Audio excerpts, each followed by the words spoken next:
ભગવદ્ ગીતામાં લખ્યું છે, માણસ બરબાદ થવાના 6 કારણો છે: ઊંઘ, ગુસ્સો, ડર, થાક લાગવો, આળસ અને કામને ટાળવાની આદત.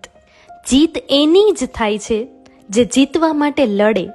બીજાને હરાવવા માટે લડે એ ક્યારેય જીતી શકતો નથી. ભગવાને મનુષ્યના સર્જન વખતે તમામ વસ્તુઓ મનુષ્યને આપી દીધી, પણ તે સમયે એક વસ્તુ નીચે પડી ગઈ, જેને ભગવાને પગ નીચે દબાવી દીધી.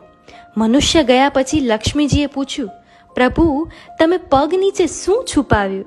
ત્યારે ભગવાને કહ્યું, મેં પગ નીચે શાંતિ છુપાવી છે. જે મનુષ્ય બધું મળવા છતાંય એને માટે તરસશે અને ગમે ત્યાં એને શોધશે, પણ અંતે તો એ મારા ચરણોમાં જ મળશે. જે માણસ પોતાની નિંદા સાંભળી લે છે એ આખા જગત પર વિજય પ્રાપ્ત કરી લે છે.